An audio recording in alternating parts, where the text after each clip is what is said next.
I am not an easy man to live with, I will be the first to admit that. Managing a commercial freight depot for 15 years wears away your patience. I operate on 3 hours of sleep, lukewarm coffee, and cheap bourbon. My communication style is blunt, my temper is short. My marriage to Diane was already showing stress fractures long before the moving van backed into the driveway next door. We argued about my hours, we argued about my drinking, we slept on opposite sides of the mattress. But Diane didn't file for divorce because I was a flawed husband. She packed her bags because I sounded like a madman. She left because our new neighbors engineered my unraveling. The property to the south of our fence sat vacant for 2 years. In early spring, the Langdon family bought it. They were an exercise in aggressive normalcy. The husband, Warren, wore khakis and polo shirts. The wife, Patricia, grew prized marigolds. They had a son named Clark, a towering, silent 19-year-old who spent his afternoons meticulously washing their beige sedan. We brought them a bottle of wine on their second day. Warren shook my hand. His skin was cold. His eyes lacked the basic spark of human reflection. He didn't look at my face. He studied my hairline, my jaw, the frayed collar of my shirt. Patricia smiled at Diane, asking invasive questions about my work schedule disguised as polite neighborly interest. I am particular about my lawn. It was my one escape from the chaos of the freight yard. I noticed small, circular patches of dead grass appearing along the property line, chemical burns. Someone was spraying industrial herbicide over the chain-link fence in the middle of the night. I confronted Warren the next morning as he retrieved his newspaper. He didn't act defensive. He offered a look of genuine, practiced concern. "I haven't used weed killer in years, Garrett. Maybe it's a soil fungus. You seem awfully stressed out. Are you sleeping well?" He bypassed the accusation entirely and targeted my mental state. I walked away clenching my jaw. When I told Diane, she rolled her eyes. She pointed at the empty bourbon glass in the sink. She told me I was picking fights because I was miserable at my job. Warren had effectively utilized my own reputation against me. The harassment shifted away from the yard. It moved inside. Our master bedroom window faced the Langdons' property. At 2 a.m., a low, strange vibration began to resonate through our drywall. It sounded like an industrial air compressor. I woke up, my head pounding. Diane was asleep, wearing her silicone earplugs. I walked to the window and parted the blinds. The Langdons' house was unlit, but standing in the center of their backyard, staring directly up at our bedroom window, was Clark. He stood perfectly still. He wasn't holding a phone. He wasn't smoking a cigarette. He was just a dark silhouette observing our house in the middle of the night. I grabbed my coat, marched out my back door, and walked up to the fence line.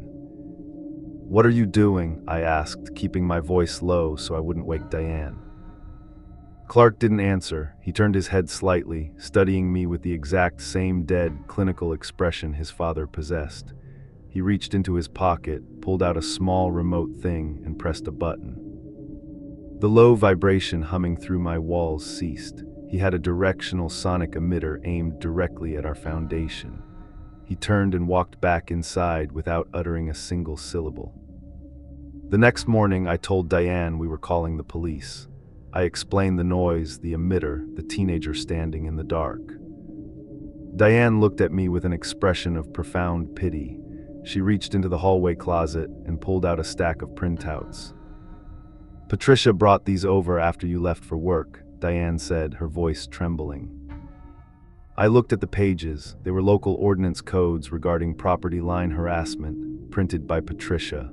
Attached was a handwritten note expressing deep concern for Diane's safety. The note detailed an interaction where I supposedly cornered Warren near the garbage cans and threatened to poison their dog. The Langdons didn't even own a dog.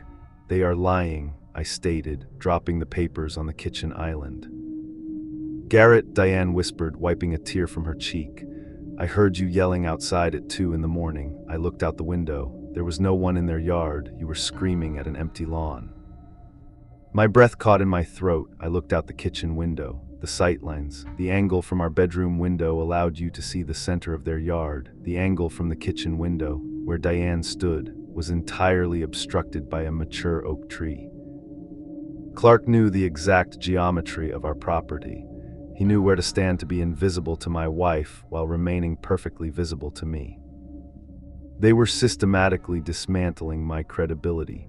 Every time I reacted to their provocations, I provided Diane with more evidence of my supposed mental collapse. I stopped sleeping. I started drinking earlier in the day. I purchased a high-end surveillance system. I spent an entire Sunday running coaxial cable through my attic, mounting 4 infrared cameras under the eaves of my roof. I pointed them directly at the Langdons' property line. "I will catch them," I told Diane, staring at the monitor grid on my desk. She didn't respond. She packed a small overnight bag and went to stay at her sister's house. She told me she needed space from my paranoia. I sat alone in the empty house. The glow of the monitors illuminated my office. I watched the screens for 3 days. The Langdons did absolutely nothing. Warren watered his marigolds. Patricia read books on her porch. They knew the cameras were there. They were starving me out. On the 4th night, the power in my house cut out. The monitors died. The digital clock on my desk faded to black. I stood up, pulling a flashlight from my top drawer. I navigated the dark hallway, heading toward the utility box in the garage. As I passed the living room, a sound drifted from the kitchen, the distinct scrape of a lock sliding open. I stopped. I turned off my flashlight. I pressed my back against the drywall, regulating my breathing.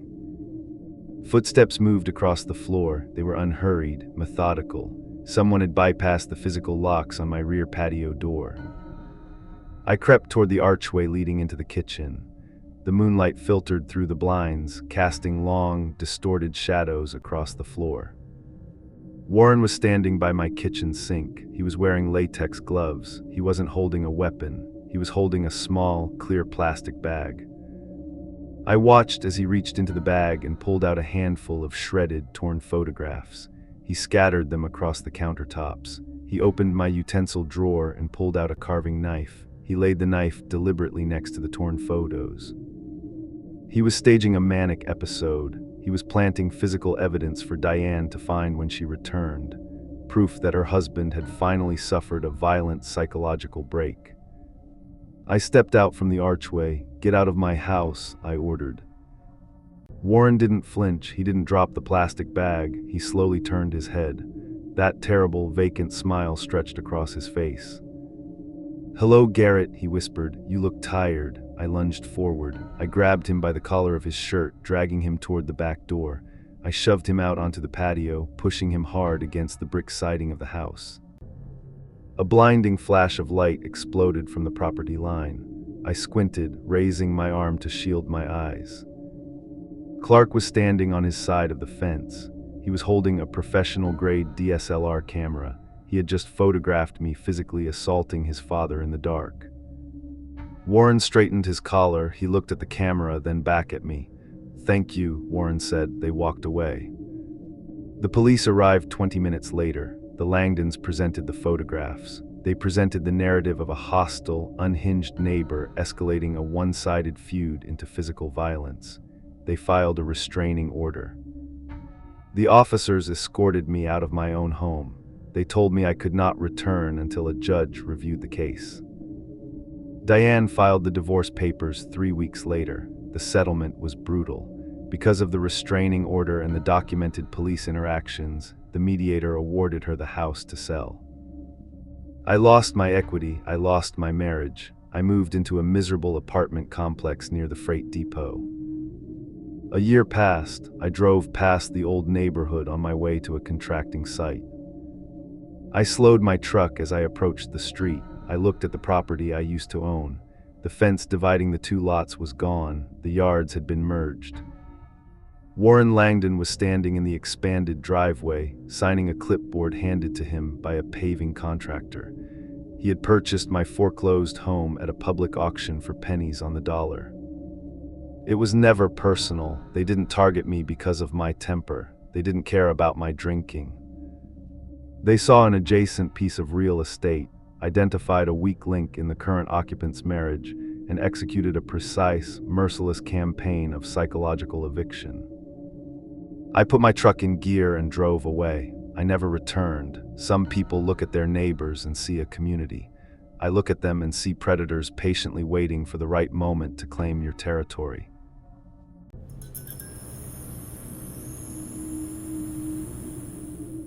Three years ago, I landed my dream job at a university in a quiet suburb of Minneapolis. I was 28, single, and finally making enough money to afford a mortgage. I bought a charming mid-century ranch home. The yard was massive, surrounded by low mesh fence heavily overgrown with creeping fig. It was the perfect, peaceful setting to start my new life. The house to my left belonged to Glenn and Kathy. They were the neighborhood fixtures. Both were pushing 80. Glenn was a fragile man with thinning white hair who walked with a pronounced, painful shuffle, leaning his entire body weight onto a thick wooden cane. Kathy was small, hunched, and suffered from a visible resting tremor. Her hands constantly vibrated as she watered the massive hydrangeas lining our shared property line. During my first week, they brought over a basket of store-bought muffins. Glenn shook my hand. His grip was weak, almost brittle. Kathy offered a warm, grandmotherly smile. They asked me about my new job, complained gently about the local property taxes, and wished me luck. They played the part flawlessly. I spent that spring fixing up the house. I was working long hours at the records office, coming home to paint the living room, unpack boxes, and set up my home office. That is when I noticed the small, irritating discrepancies. I'm very detail-oriented, and I organize my things with purpose and precision. My keys go in the ceramic bowl by the door. My shoes stay on the mat. One morning, I woke up to find my spare set of car keys resting on the kitchen counter instead of in the bowl. A few days later, I found my bathroom hand towel draped over the shower curtain rod instead of hanging on the metal ring beside the sink. I assumed the stress of the new job and the move was degrading my memory. I brushed the anomalies aside and focused on organizing my office. Then the intrusions crossed an undeniable threshold. I live alone, I don't own pets, I don't have a roommate. One evening in late August, I came home from a 12-hour cataloging shift. I unlocked my front door, dropped my bag on the floor, and walked into the kitchen to grab a glass of water. Sitting perfectly in the exact center of my butcher block kitchen island was a single white porcelain teacup. The rest of the counter was bare, making the cup feel almost deliberate in its placement, like it had been set there with careful intention rather than forgotten. It was stained with old, dried tea leaves. It wasn't mine. I only owned heavy, dark ceramic mugs I brought from my college apartment. I stood in the kitchen, staring at the delicate porcelain. The ambient hum of the refrigerator filled the empty room. I checked the windows latched from the inside. I checked the back patio door. There was no broken glass, no signs of forced entry, just a delicate piece of trash left as a monument to a violation. I drove to the electronics store that night. I purchased a high-definition, motion-activated security camera. I mounted it high up on the brick wall above my back patio, angling the lens down to cover the rear entrance of my house. I figured it was a local teenager pulling a prank, looking for an easy scare. I wanted a face to give to the local police. 2 days passed without incident. On the third morning, I poured my coffee, opened my laptop on the porch, and accessed the camera's local drive. There were 4 video files time-stamped between 1 and 3 a.m. I clicked the first file. The screen loaded a crisp, infrared black and white feed of my patio. The video started with an empty frame. 10 seconds in, a figure slipped out from the shadows of the creeping fig on the property line. It was Glenn. He wasn't wearing pajamas. He wore dark slacks and a fitted black sweater. He didn't have his wooden cane. He wasn't shuffling. The elderly man walked across my grass with the fluid, silent grace of a predator. His posture was ramrod straight. His steps were measured and precise, rolling from heel to toe to suppress the sound of the grass crunching. A second figure followed right behind him. Kathy, her hunched spine was gone, her hands were perfectly steady. She moved with an eerie, athletic agility, keeping her body low to the ground to avoid the sightlines of the other neighbors' windows. I sat on my porch, my coffee turning cold, watching a physical impossibility unfold on my screen. The frailty they presented to the world was a calculated performance, a disguise worn so thoroughly that the entire community viewed them as harmless, sweet mascots.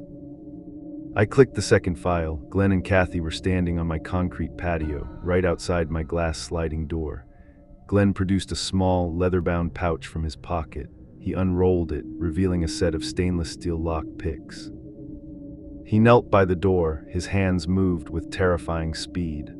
Less than 15 seconds later, the locking mechanism popped. Kathy didn't go inside. She reached into her sweater and pulled out an object. She set it gently on my patio table. She stepped back, linked her arm through Glenn's, and the two of them walked casually back across the grass, slipping through a hidden gap in the fence. I slammed my laptop shut. I walked to the patio table. Sitting there was a silver spoon, tarnished and bent out of shape. They weren't trying to rob me. They were playing a psychological game. They wanted to slowly dismantle my sense of reality. They wanted me to feel the intrusion without ever having the proof to justify my dread. I didn't confront them. I knew exactly how that interaction would play out. They would retreat into their elderly facade. Glenn would grip his cane. Kathy would fake her tremor. The police would look at a panicked 28-year-old woman screaming at two sweet octogenarians and dismiss me entirely. I needed to secure the house. I hired a locksmith to replace every exterior door with smart locks that required a biometric fingerprint scan. I reinforced the sliding glass door with a heavy steel track bar. I installed hardwired perimeter cameras along the roofline, plus an interior camera staring down my main hallway. I spent the entire weekend fortifying the property. I didn't see Glenn or Kathy once. Monday evening, I sat in my living room, watching the live camera feeds on my tablet. The sun dipped below the horizon, casting long, warped shadows across the lawn. Around midnight, a motion alert pinged on the tablet. I tapped the screen. The patio camera was active. Kathy was standing on the concrete, staring directly up into the camera lens. She wasn't hiding, she wasn't attempting to pick the new locks. She was holding a large, white piece of poster board. Written on the board in thick black marker were 5 words, all in capital letters. "We will just wait, dear." My breath caught in my throat. I watched the feed as Glenn stepped into the frame beside her. He looked up at the lens and gave a slow, deliberate wave. They understood the game had changed, but they also understood the mathematics of age and patience. I had to go to work, I had to leave the house, I had to sleep. They had endless free time, a proximity that could not be legislated away, and a terrifying obsession with my boundaries. The alert system on my tablet chimed again, a new motion notification. This one didn't come from the patio camera, it came from the interior hallway camera. I stared at the tablet screen. The house was locked. On the live interior feed, the hallway was dark. The infrared sensor bathed the walls in weak green light. Slowly, the door to my guest bedroom, a room I hadn't opened in weeks, drifted open. Glenn stepped out into the hallway. He didn't use the patio. He didn't pick the biometric locks. He was already inside. On the tablet screen, Glenn turned his head. He looked straight down the hallway toward the living room where I was sitting. He raised his hand. He was holding a large pair of heavy steel fabric shears he must have taken from my moving boxes. I dropped the tablet. I bolted for the front door, disengaged the smart lock, and ran out into the street barefoot.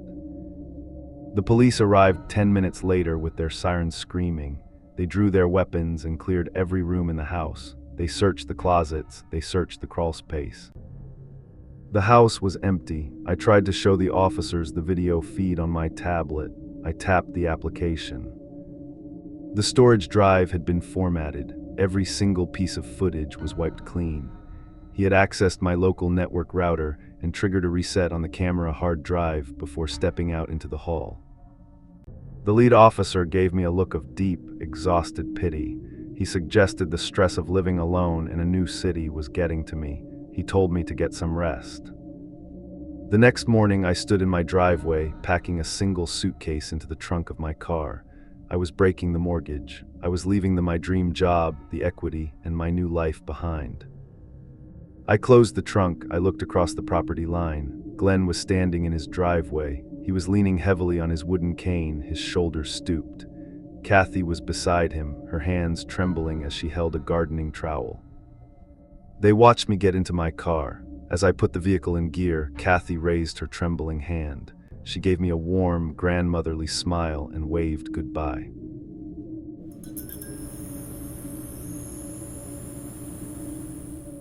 I draw commercial floor plans for a living. I map out retail spaces, corporate offices, and warehouses.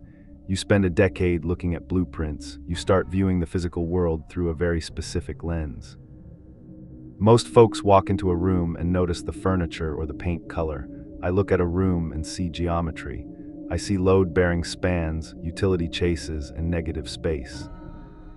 When you understand how buildings are put together, you also understand where things can be hidden. 3 years ago, I bought a narrow brick row house in a dense neighborhood in Philadelphia.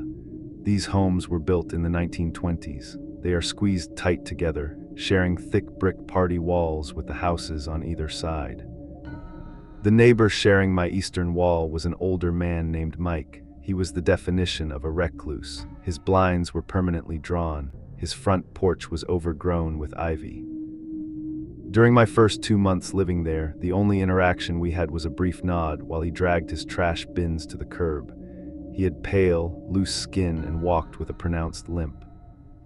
I set my drafting desk up in the second-floor spare bedroom. Because I work from home, I keep odd hours. Around my third week, the noises started. It wasn't loud music or shouting. It was a bizarre sound coming from Mike's side of the house. It sounded like someone dragging a metal trowel against brick, scraping, digging. I figured the old guy was doing some DIY renovations, but the work never happened during the day. It always started past midnight. One night, the scraping seemed to change direction. I was sitting at my drafting table, sipping black tea.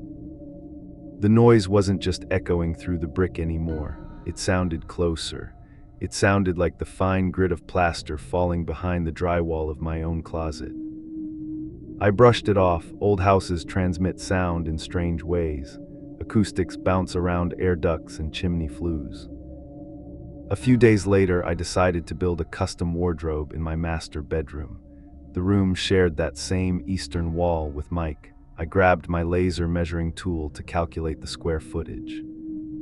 I placed the laser against the hallway doorframe and shot the beam to the opposite wall, 12 feet. I frowned. I had measured the exterior footprint of the house before buying it. The property was a standard 16 feet wide. The interior hallway accounted for exactly 2 feet. That left an entire 2-foot span unaccounted for. I took my digital tape measure and recalibrated it. I ran the numbers again. The geometry was undeniable. There was a continuous 24-inch void space running the entire length of my bedroom. I walked over to the eastern wall and pressed my knuckles against the drywall. I gave it a firm tap. It echoed more than it should have. This wasn't a solid brick firewall at all. It was timber framing, hollow and thin, carrying the sound straight through. A slow, creeping unease settled in my gut. In these old row houses, the brick party wall is supposed to run straight down the middle, separating one property from the next. If my drywall was framed 2 feet away from the actual brick boundary, it meant my house had been intentionally narrowed at some point in the past. I needed to know if it was an abandoned chimney chase or just sloppy framing from a previous remodel. I went down to my garage, grabbed a utility knife and a small drywall saw. I moved my dresser away from the wall. I knelt down near the baseboards and cut a clean 6-inch square out of the plaster. I pried the cut square loose and set it on the carpet. A draft of stale, freezing air poured out of the opening. It smelled like old sawdust and sweat. I pulled my penlight from my pocket. I clicked the beam on and angled it into the dark void. It wasn't a chimney chase. The space between my drywall and the brick boundary was a hollow, narrow corridor, and it had been recently cleared. The old fiberglass insulation was ripped out and piled neatly to the side. Sitting on the exposed wooden subfloor, directly behind where the headboard of my bed normally rested, was a small folding stool. Next to the stool was a plastic water bottle. I stopped breathing. The silence in my bedroom felt suffocating. I swept the beam of my penlight upward, illuminating the backside of my own drywall. Taped flat against the wood studs were thin, black audio wires. They trailed up to a tiny, circular microphone glued flush against the back of the plaster. Someone hadn't just framed a dead space. Mike had broken through his side of the brick firewall. He had hollowed out the gap between our properties. He had been sitting on that stool in the dark, listening. A faint shift of weight echoed through the narrow tunnel, soft but unmistakable, as if something or someone had just moved in the darkness. I snapped my light toward the far end of the void space. The beam cut through the floating dust. About 30 feet down the corridor, near the back of the house, a second light clicked on. It was a weak, yellow flashlight beam. It was aimed directly at my face through the gap. Behind the light, I could barely make out the shape of a man crouching in the cramped space. I heard the scuff of a rubber sole against the floorboards. He was crawling toward the opening I had just cut. I didn't pack a bag. I didn't grab my laptop. I sprinted down the stairs, unlocked my front door, and ran out into the street. I used a neighbor's phone to dial 911. The police breached Mike's front door an hour later. The house was empty. They found the entrance to the void space hidden behind a false back in his bedroom closet. He had slipped out the rear alleyway before the cruisers arrived. I never spent another night in that house. I sold it to a developer for a cash loss 2 months later. The most terrifying thing in the world isn't an intruder breaking through your front door. It's the realization that they were already living inside your walls before you even unpacked your bags.